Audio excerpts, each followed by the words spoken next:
Welcome to the Fall to Grace podcast, a show dedicated to those who have stumbled, struggled, failed, and fallen, perhaps more than once. Our message offers encouragement, hope, and connection to turn your personal shame and suffering from a fall to grace. Thank you for joining us. We hope you will enjoy today's episode.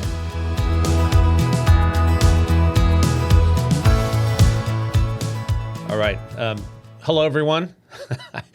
I get a chuckle out of saying everyone because I don't even know if there's even one person listening to this. But those of you that are here listening or watching my podcast, The Fall to Grace, thank you for being here and thank you for sharing a few minutes with me. I'm Kevin Kirkland. I'm the host of the Fall to Grace podcast, and I'm grateful to have this opportunity to share ongoing thoughts about healing and recovery and forgiveness and moving forward and creating a new normal if necessary, starting over, crawling out from underneath the rubble. But I know that, and I know that you know, that it cannot be accomplished on your own. I say, and I have said many times, that it will feel like you're alone, and many times you will be alone, and you will experience loneliness. But indeed, the moving forward, the going onward and upward, the reaching of new goals and new horizons is very difficult to reach completely on your own. And so I've acknowledged in the previous two episodes those that have been my first responders and a call to action for those of us to remain and continue to be first responders for others. But it does take a lot of effort, and it will take help, professional help, interpersonal help, familial help, help from above, maybe even miracles. One of my favorite movies of all time is The Princess Bride. And in that movie, for those of you that have seen it, you'll remember the scene with Miracle Max where they take the farm boy to be healed, and he has to live again so that he can, make Prince Humperdinck suffer. And they take him to Miracle Max because they think he's dead, or they say he's dead. Mostly dead, as Miracle Max would say, not all the way dead. And they take him to Miracle Max to revive the farm boy, to be able to get Princess Buttercup away from Humperdinck and, to live happily ever after, so to speak. It's a very funny scene with Billy Crystal playing the character of Miracle Max. And after going through this, gyrations of telling them that he can bring him back to life, and he makes a pill dipped in chocolate that he can take, and that it'll work. It does take some time for it to, for it to function. Give it 30 minutes or an hour or whatever it is. I don't recall specifically, but what I do remember is at the end, the wife of Miracle Max asked, "Do you think it's really going to work?" And Miracle Max says, "It's going to take a miracle." So it will take a miracle.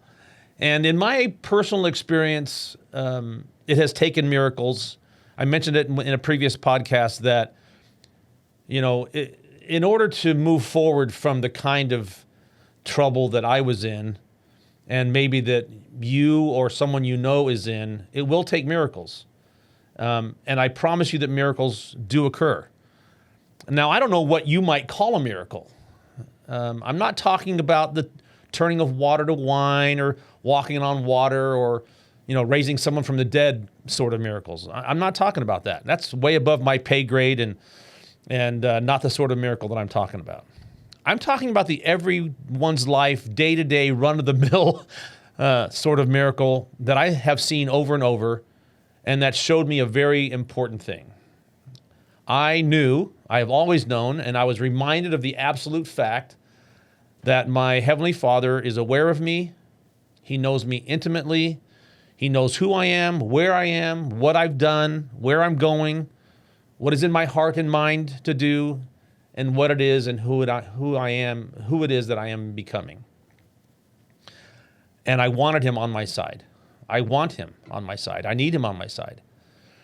I looked for evidences that he was there, whether it was planting of seeds or the dropping of breadcrumbs. But I really began to look and to seek and to be aware of miracles because I needed them. And I needed to be looking for them. Now, in the previous podcast, I mentioned a brief video that my daughter Katie had made for the media channel of the Church of Jesus Christ of Latter-day Saints for a podcast series called His Grace. And I put a link for that, for you to watch that video clip in the previous episode's notes. So please watch that. And in that video, she mentions that the reason she was able to find forgiveness was because that she was looking for it and because she was working for it.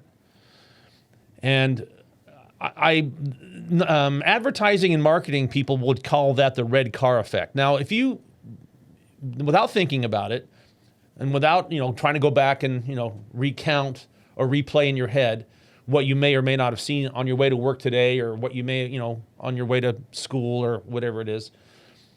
If I asked you the question, how many red cars have you seen today? You may be able to recall one or two.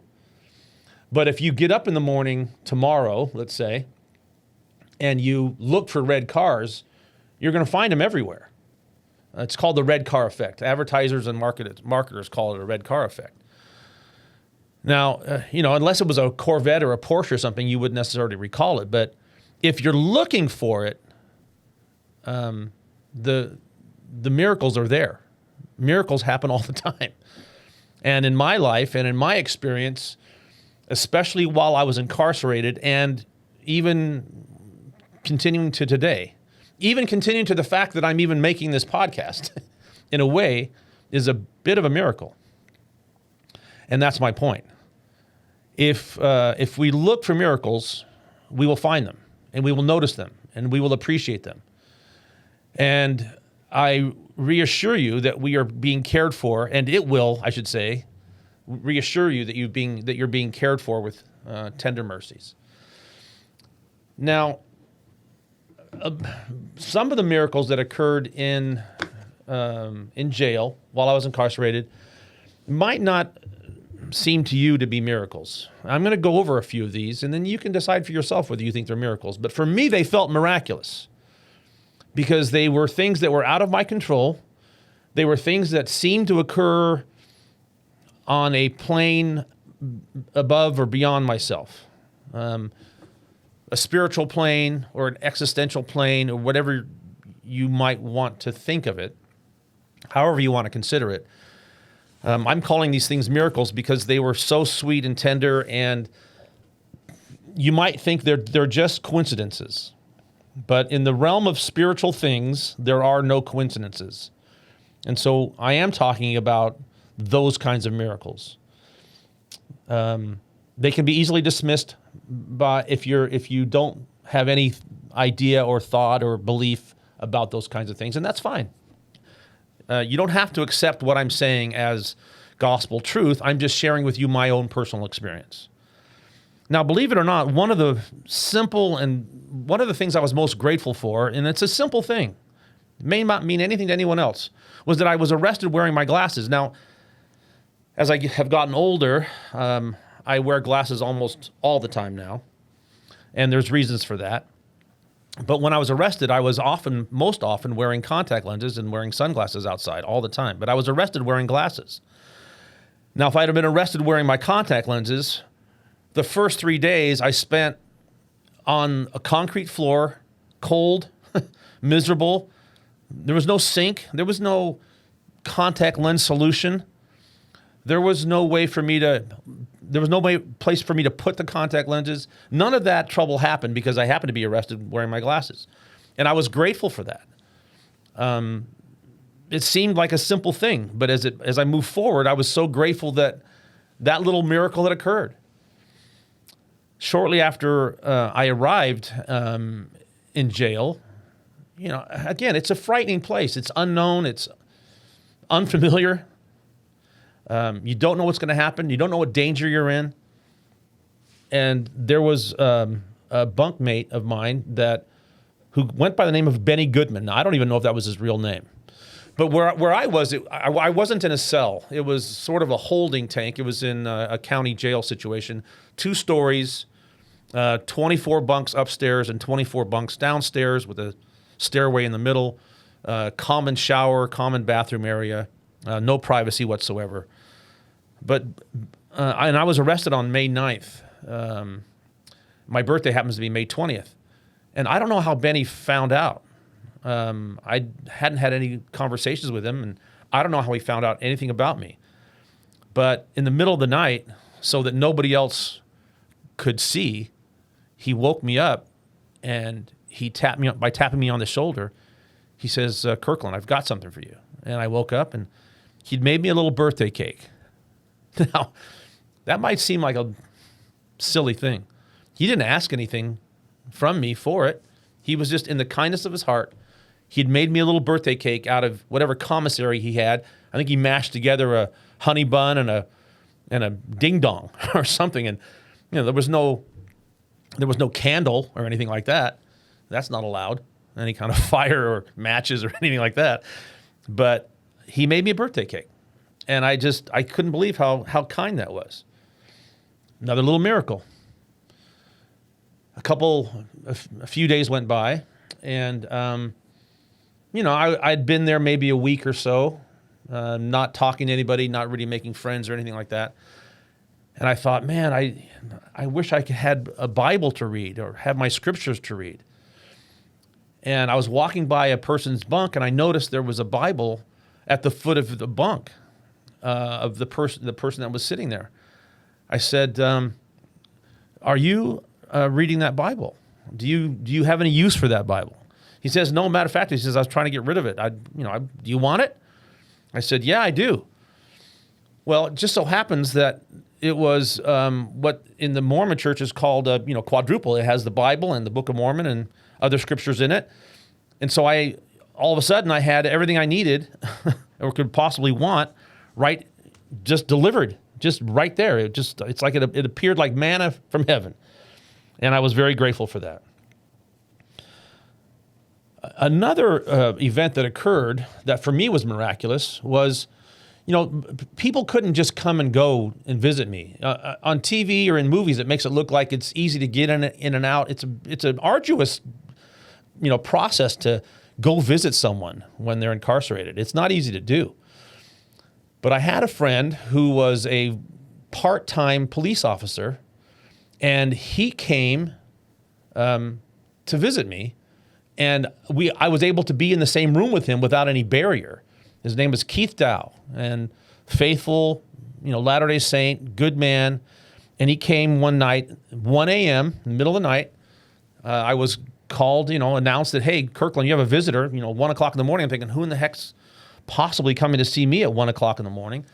And it happened to be Keith. And I was so grateful to see a kind face. He embraced me. We talked for a while. He gave me a blessing. And it was it was an absolute miracle. Now, once I started to feel after some time passes, I started to feel more and more uncomfortable and unsure, even though some of these little things had happened that reassure me that, my Heavenly Father was watching out for me. After a while, you get a little worried how things are going to go. And one night I woke up and I just thought, I need something. So I opened up my Bible, and it just happened to fall open to Jeremiah 33:3. And Jeremiah 33:3 reads, "Call unto me, and I will answer thee, and show thee great and mighty things which thou knowest not." And I thought, if there was ever a time where a person needed to hear that message, it was then, and it was me. And I realized that my Heavenly Father was calling to me and saying, "Don't worry, call on me, and I will show you things you can't imagine, that you can't see now, that you don't know yet." I heard a quote or read a quote the other day that says, "Don't fear an unknown future to a known God." your future may be uncertain at this point. You don't know how to move forward from maybe trouble you've gotten yourself in. Keep moving forward. Keep doing the things that we've talked about. And I promise you that really great, sweet, and wonderful things can occur. You have to be looking for them. You have to be asking for help. You have to be willing to shed yourself of all the pretense and pride. All that has to go away entirely, completely.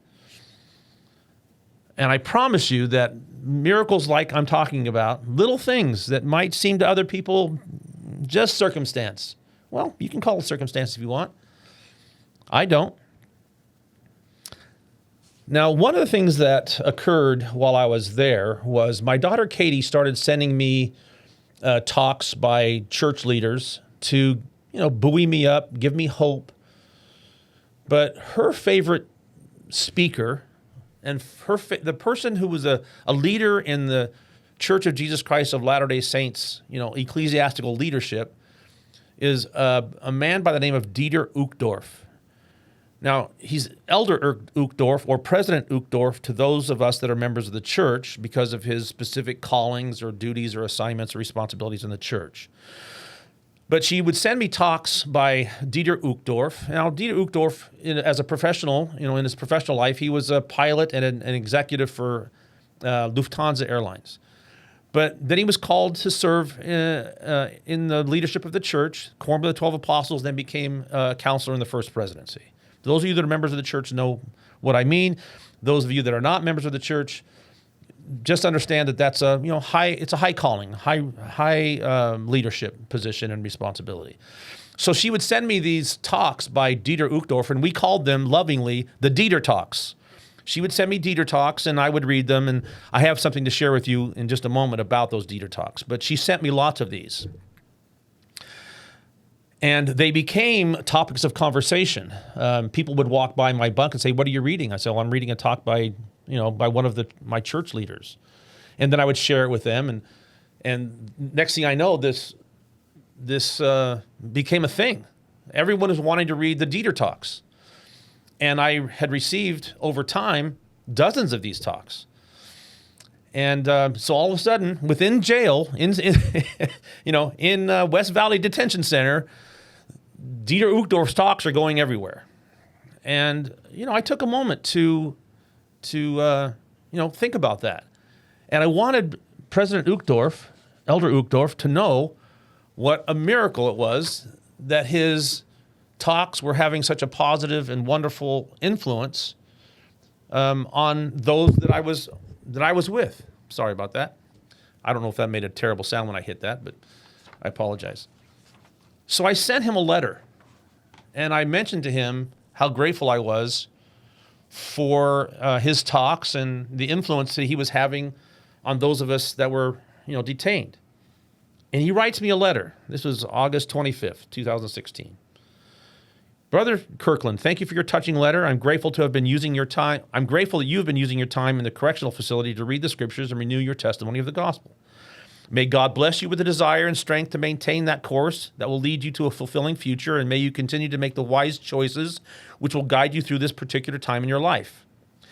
He goes on to say, perhaps you'll find hope and joy in your circumstances. And then he writes this, which meant so much to me. He says, remember, you are never alone because the Lord is with you. You are his child, and he loves you. With kind regards, Dieter Uchtdorf. Now, this is a man who has huge responsibilities. Certainly didn't have any responsibility to respond to my letter. But by some sweet and tender miracle, he did. And it meant and means the world to me that I have this letter. And that he took a moment to consider me and show his kindness and tender mercies towards me, who didn't deserve it or certainly didn't expect any kind of return. Another little tender miracle. Now, one of the things about the environment of being incarcerated is a couple things. Number one, it's never quiet.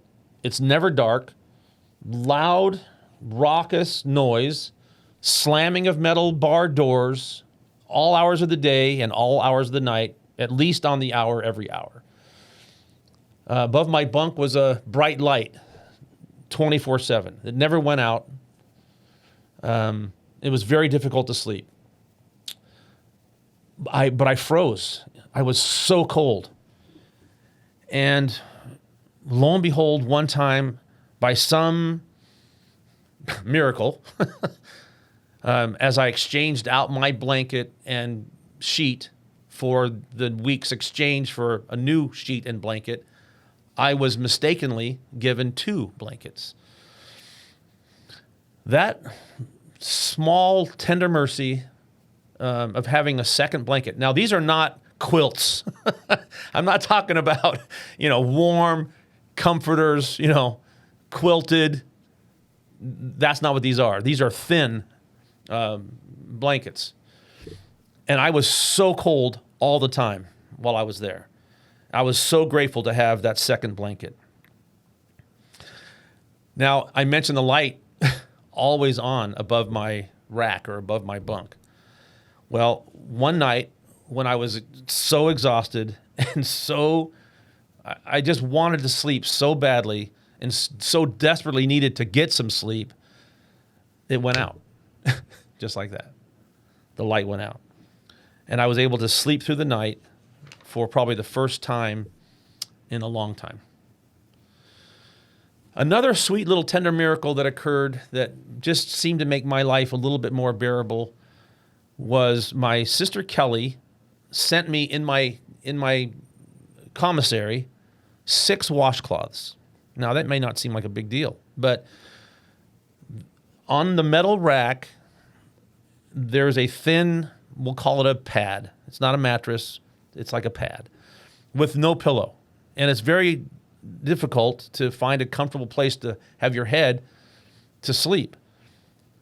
Well, when she sent me those 6 washcloths, I had a pillow. And that I was able to fold them over and create some support for my head. Now, those of you listening might think, well, that's not that big of a deal. Well, for me, it was a huge deal at the time. And why she thought of that and why she would even send me 6 washcloths, she didn't send me 6 washcloths so that I would have a pillow. She just was generous and sent me 6 washcloths. The miracle was it enabled me to have a pillow.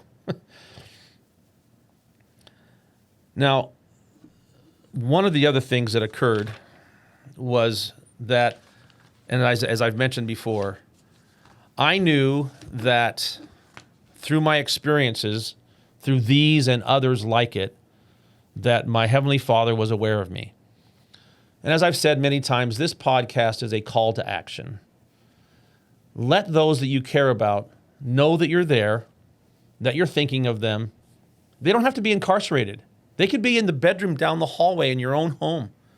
They could be living in your neighborhood. They could be going to church with you and sitting in the pew next to you. As I said in a previous podcast, treat everyone that you meet as if they are in dire trouble. And 98% of the time, you're going to be right. We all struggle with something. We all need reassurance. We all need to have words of power spoken over us. Well, one of the other sweet and tender miracles that occurred was a letter that I got. And oftentimes, miracles did come in the form of letters. And I want to share one with you now. And then I'll close. Because I can see the time is, I'm close to 24 minutes already. I got a letter it was in a very plain envelope. It had a return address on it with no name on the outside, so I didn't know who it was from until I opened the letter.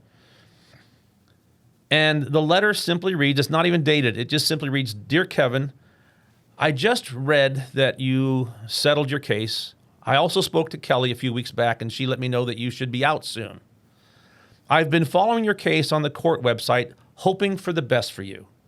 I am happy that you will soon be on your way to putting this in your past. I wish you all the best. Sincerely, Mike Inger. Now, the miracle of this letter was that Mike Inger was a man that I'd gone to high school with and I'd played football with, but we were not super close. We weren't chums, pals, mates. We weren't the closest of friends or best of friends. We didn't party on the weekends or hang out. but we had had the association of being on the same football team together. And that brotherhood, by some miracle, had continued for him. And out of the blue, and across decades of time, and across thousands of miles of distance, so to speak, metaphorically, here comes this letter from a very dear, kind man, Mike Inger. Those little things may seem like nothing, but those little things are miracles to me. And they occur over and over. And they especially occur when we're looking for them, working for them, hoping for them, and especially when we express our gratitude for them to our Heavenly Father, to our friends, to our family. If we will look for them, we will find them. And I pray that we can all be those that will offer the miracle and be the miracle and send a word of power as a miracle over those that we care for and love and that we love. Thank you for joining me today for this episode of the Fall to Grace podcast, and we'll see you next time.